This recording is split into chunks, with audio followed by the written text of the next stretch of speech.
Once upon a time, there was a girl who lived in a majestic land far away. Her name was Emylee, and our story begins in high school, where Emylee graduated second in her class. Upon graduation, though, Emylee had to make a decision on what she wanted to do with the rest of her life. She thought, well, I'm good at math, and I'm good at science, and everyone says engineering is like a really good job to get into, so let's try it. Emilee's parents agreed to help her fund her college degree, so long as she stayed in state. And so it was that Emylee decided to go to the University of Colorado Boulder. College for Emylee was a blur. She spent so much time partying and studying that she never stopped to think about what she really wanted or if she was even on the right path. Nonetheless, Emylee managed to get her engineering degree and graduated with honors. So she had the degree, but now what?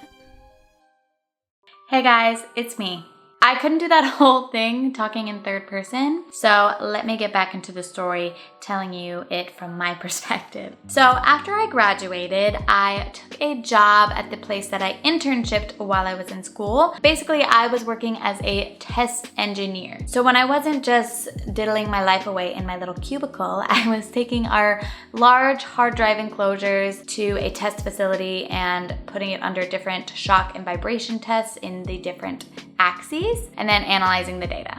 Super fun, super riveting stuff. Loved it. While I was doing this, I was also starting to work on a little side hustle with my boyfriend at the time. So I started posting more on social media about health and fitness, hoping to kind of like gain some traction, build an audience as I was doing this engineering job. And this engineering job, I wasn't a full-time employee. I was actually working as a contract employee, so they were paying me pretty well. I want to say it was like $50 an hour, something like that. But I wasn't getting any of the benefits like healthcare, which at the time I didn't care. I was on my parents' healthcare. So then they offered me a full-time job down in the main office in Colorado Springs. So that was about 2 hours away from where I was living in Boulder. Now, Colorado Springs isn't the worst, but it wasn't for me. And I wasn't about to uproot my whole life for a job that I did not love. Didn't even really like it. So I turned down the full-time offer and they're like, okay, well, since you don't want to work full-time for us, we're just gonna let your contract expire. And I was like,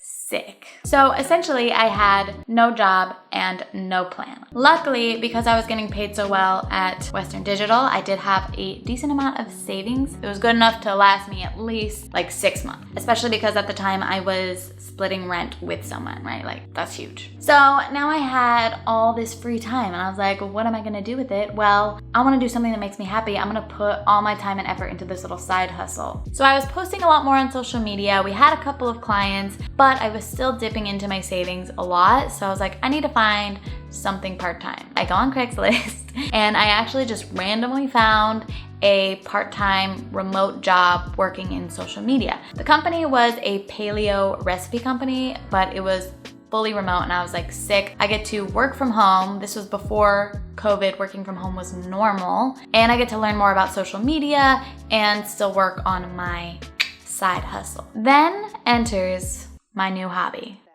Every day I'm shuffling. I had gone to a few festivals, I had seen people doing it, and you know what, I was like, I have always loved to just dance, even if it's just in the privacy of my own home. So I could easily learn this new thing. So I was having so much fun learning shuffling, and I thought, let's just share this as part of my fitness profile on Instagram. Why not? And I even tried to, I remember, merge the two into one sort of post. I remember I was like making brownies, paleo brownies, and then went into a shuffle to the song Cake by Claude Von Stroke. That was the first shuffle video I ever posted. And I don't even remember if it did well, but I just remember I had a lot of fun doing it. And then one day I just made the decision, I wasn't just gonna do shuffling casually, I was gonna get really freaking good at it.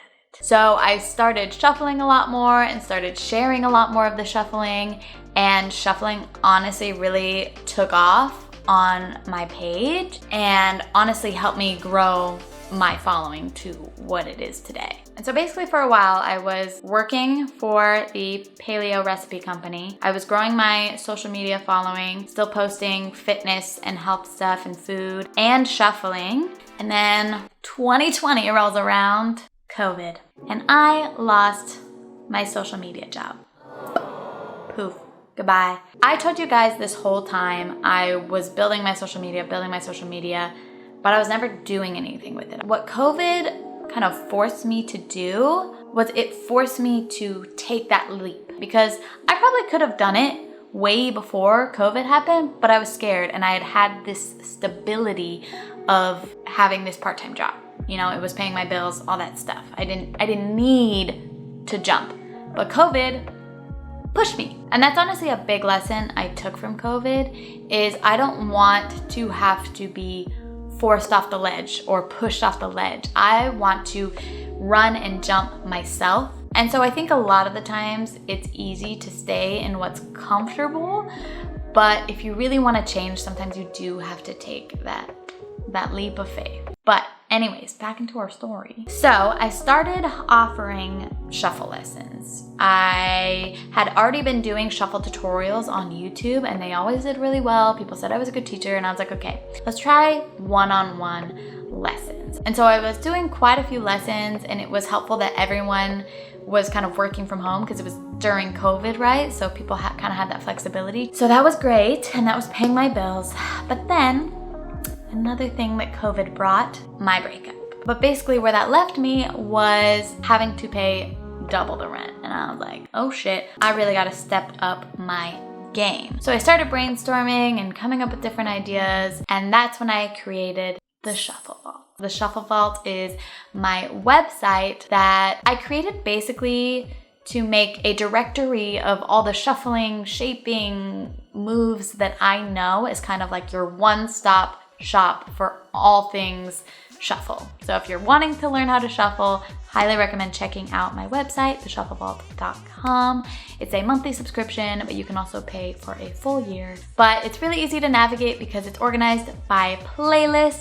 There's even an 8-day beginner course, and you can also organize the videos by difficulty level. So shufflevault.com if you want to check that out, but I digress. So I was still doing lessons, but I was putting a lot of time into the Shuffle Vault, uploading weekly, and slowly it started to grow and grow and grow. And it's still growing, which I'm so thankful for, and it's what is allowing me to live the life that I live today. I have other sources of income, which I will get into a little bit, but that is kind of where our story ends.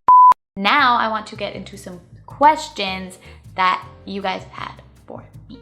Did you ever worry about finances? Talking with other dancers, it isn't the most lucrative job at first. Yes, I definitely worried about finances, and there was definitely times I was highly stressed about money. Like, I wasn't making bank, I was making enough to get by. And I think that's often the times where you're gonna be when you are starting a business or when you're starting to be self-employed.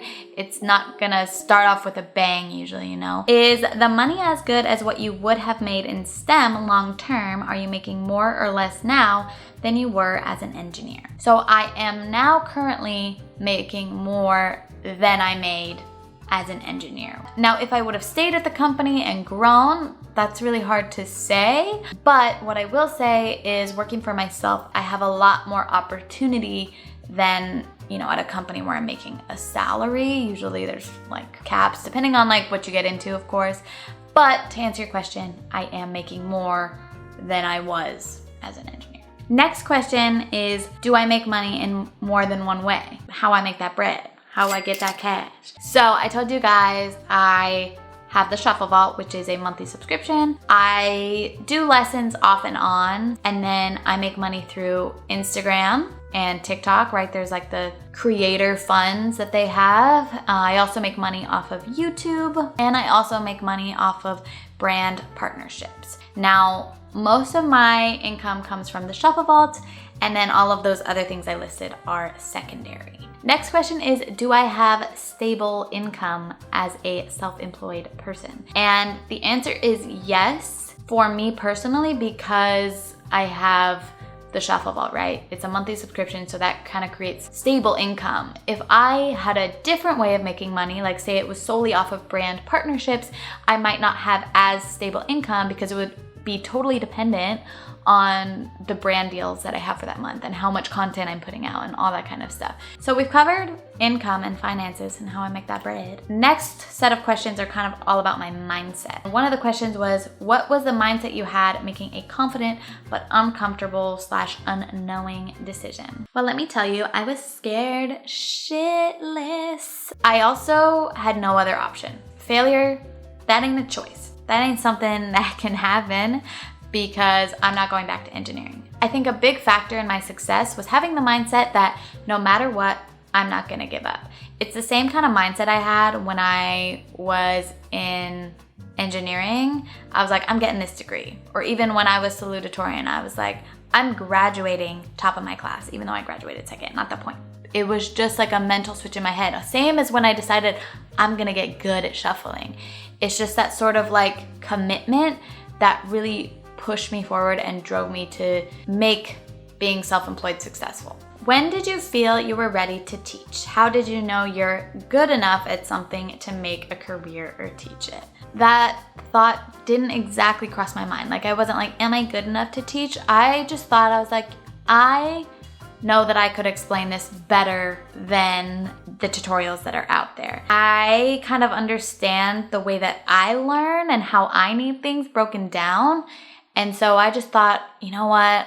I feel like I can make something that could help people. I wasn't even the best shuffler when I was making the tutorials that I had. And I've obviously grown and improved so much, but that could always be true. You could always be better. You're never gonna be perfect. There's always room for growth. That doesn't mean you can't be a teacher. How did you learn to trust yourself and just go for it? I think a lot of the times people are waiting for that thing. They're waiting to be confident, or they're waiting to be good enough, or they're waiting to be X, when really they should just be trying. But what I think people don't realize is that confidence comes from action, from trying the thing and then succeeding, or failing and then trying again. I just kept trying. I just kept kind of winging it and seeing what worked, what didn't work. And then eventually I kind of got the hang of it. You know, it's like riding a bike. Like you fall over a few times, you're probably scared at first, but eventually you get that confidence the more you try. So I got confidence by trying. You have to try first. Was there anything you learned from engineering that helped you on your new path?